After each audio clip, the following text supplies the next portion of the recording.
Hey guys, this is Paulo with Meditation Amsterdam, and in today's video I want to talk about how the gap between what is and what our mind believes should be is mostly what creates suffering and pain in our lives. Now, in yesterday's video I was exploring the notion of cowardice and how the ego at its core is the spirit of cowardice, kind of mixture between fear and shame, which results in this kind of escape mechanism, a mechanism that at its core wants to not acknowledge the way things are, wants to either force them into being different. That's the yang end of the spectrum, or retreat into a fantasy world, which is the yin side of the spectrum. Now, both those prompts of yin and yang are expressions of a kind of toxic disengagement or departure from the way things are at this very moment, and therefore a departure from our real selves, because our real selves is none other than, spoiler alert, the way things are at this very moment, right? So today I wanted to explore this notion of the idea of should, and how buying into that idea of should creates a lot of pain and suffering in our lives, and why it is that we buy into it so readily. So in yesterday's video I was mentioning this notion that the ego is a fear-based mechanism, and it's probably good to start with that notion again, and just to rehash that to solidify our understanding of these things. So in early infancy, whether due to the way parents treat us or simply due to the way the psyche develops, there are notions or realities or affects or experiences that our psyche cannot tolerate just yet. It hasn't developed the capacity to sustain certain levels of distress, certain levels of input, if we want to see it that way. And based on this, we develop the capacity to almost create a kind of avatar interface that takes the hit for us, or takes the hit on our behalf, and that's the personality. And this personality that we create for ourselves, it has the capacity to try to procure things from the environment where in any way it can, right? It'll cajole, negotiate, manipulate, it'll ask, it'll demand, it'll throw tantrums, it'll give people the silent treatment, it'll do whatever it needs to do to get to the outcome that it wants. And over time, as we become adults, that mechanism never really goes away. It only becomes refined in socially acceptable ways. Yeah. And so, contrary to what popular psychology might state, a well-functioning person is not necessarily healthy from a spiritual perspective, not in the way that we try to define it based on perennial philosophies. Because it might be someone who essentially represses all their core fears and drives, and simply gives them a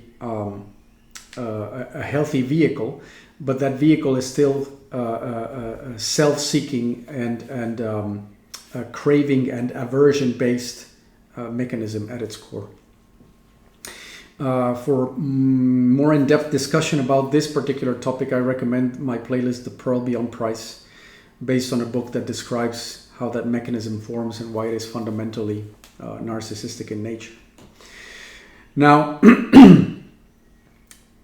in those cases where our negotiation or forceful tactics do not pan out, or in which we are simply not at ease at the present moment, which is the ongoing case for the ego. Our mind discovers that it has the capacity to create scenarios in our head which lead to a future different than the current present moment. And we like to entertain that future. It might sometimes not be a future, it might be even an imagined past or an actual past. And in essence, what it is a replacement of the isness of this moment, the perceptual actuality that is taking place. And it is replaced in our head through a movement of our focus away from perceptual current reality towards a fictional reality. You could call that daydreaming, if you will. And that daydream is not happening, or is not depicting the present moment. It's always depicting an elsewhere. And as a matter of fact, I may have shared this in the channel before, but I have nicknamed my ego elsewhere, because that's what it is. It's a move that says not this, not now, something else, somewhere else. I want to be elsewhere doing else thing, right? And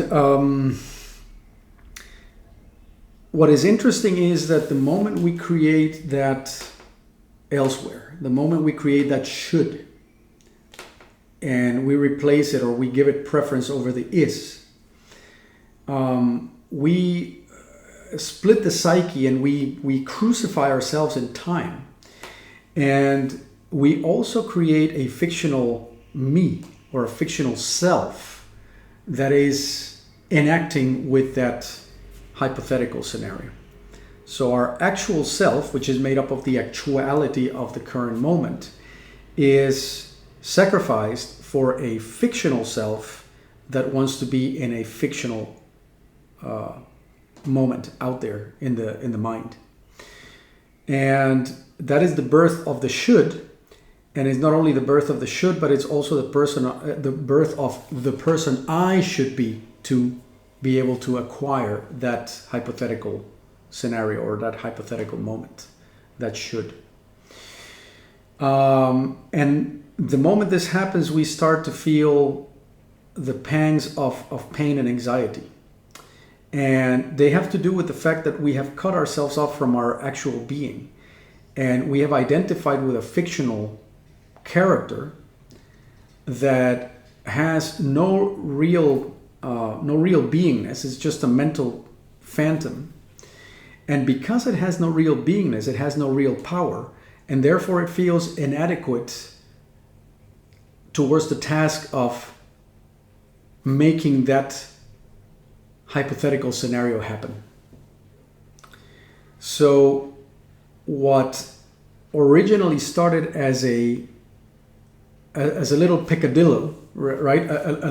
A tiny little sin, a tiny little escape move, a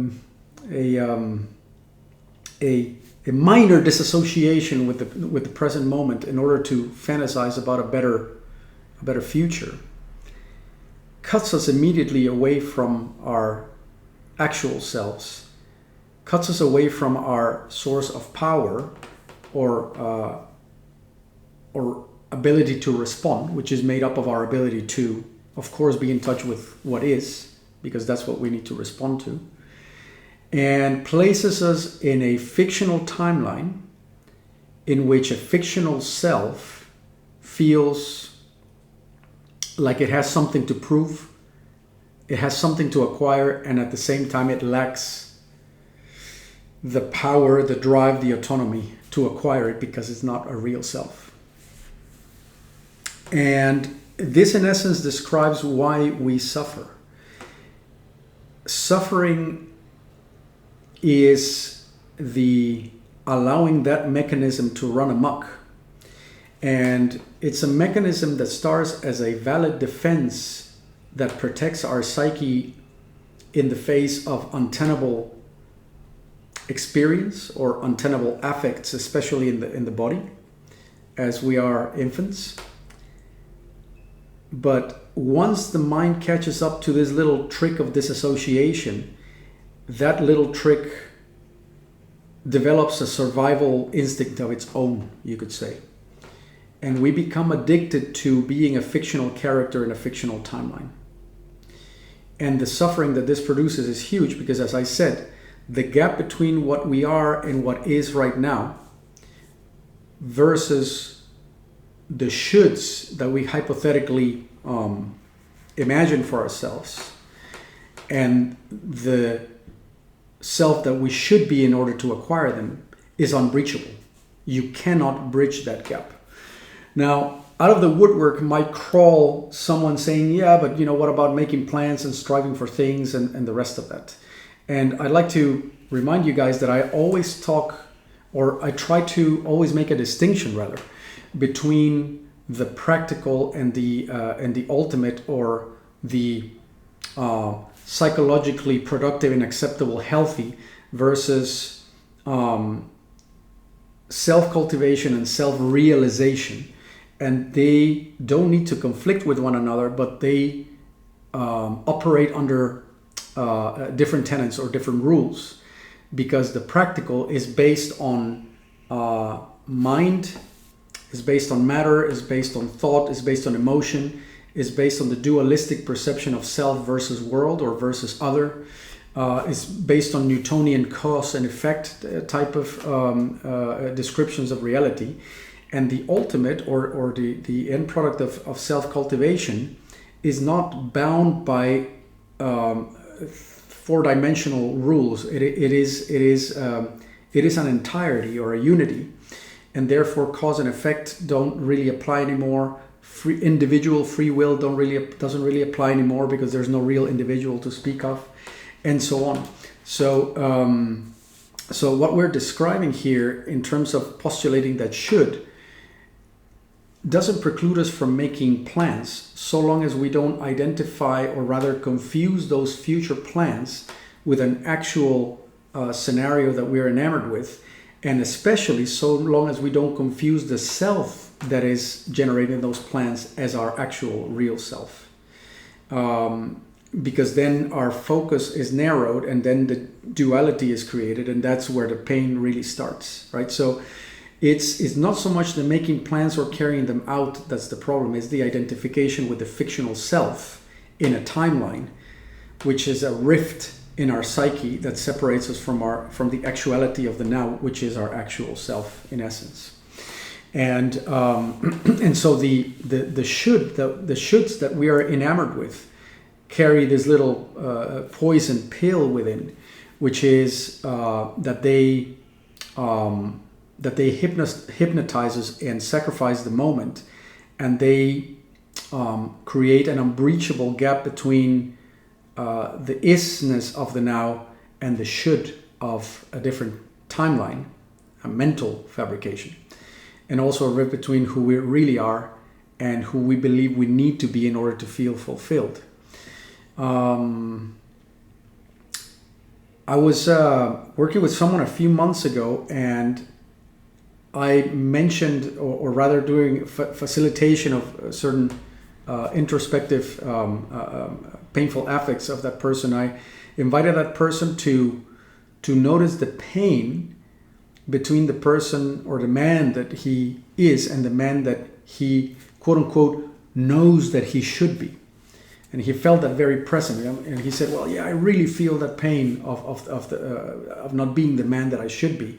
Now, it may sound as if acknowledging that pain paves the way to be the man that you should be or the woman that you should be, but rather the exercise was there to notice that the should was the real problem at hand. It was not so much the gap. We tend to believe that it's the gap that's the problem. That if only becoming who we think we need to be, or acquiring what we think we need to acquire, if we only manifest that somehow, that then we'll be all right. So we believe that the gap is the problem, but the problem is, or rather we believe that the gap needs to be filled. Rather, the problem is the creation of the gap. The creation of the gap is the thing that causes the pain, the painful affects. So that's today's video. In essence, it's that little poison of the should that cannot be satisfied, and how creating shoulds, it's a defense mechanism, but it's also a disassociation that cuts us off from our real self, which is always fulfilled by definition. I'm very curious, as usual, to hear your comments about the video, and as usual, I'll be back with more pretty soon. Once again, if you think that these videos are helpful to others, then your liking, sharing, and subscribing makes the channel more popular. Very motivating for myself, and I'll be back with more videos pretty soon. Cheerio. Thanks for listening.